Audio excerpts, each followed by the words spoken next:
Sebastian Rogers is missing for almost 2 months now, and there have been no recent developments in the case. Authorities are tight-lipped, and they stand by it being an investigation and not a criminal investigation. There is a lot of talk about polygraphs, and I think some are putting too much emphasis on it. It is not a reliable measure of innocence or guilt, and it's not admissible in court.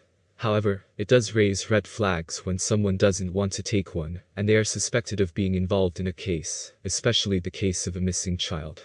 Seth Rogers, the biological father of Sebastian Rogers, took a polygraph test that was organized by Nancy Grace.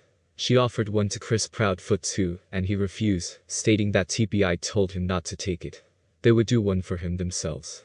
Then it was said they didn't know what questions to ask him. How ridiculous. Anyway, Seth did the polygraph and the results are in. It turns out that, as many of us suspected, it was inconclusive. Seth actually fell asleep during his polygraph. Can we really blame him though? He has a shoulder injury, and has been the only parent out there, searching for Sebastian.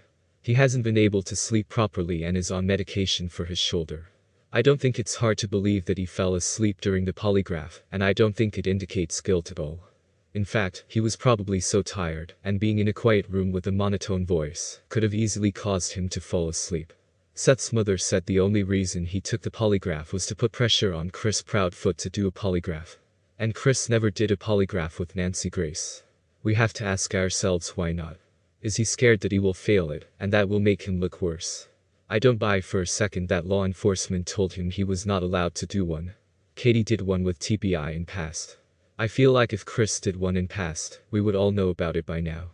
Don't think he would be able to keep that information to himself. Do they really have solid proof that Chris himself was hours away, and not just his phone or truck?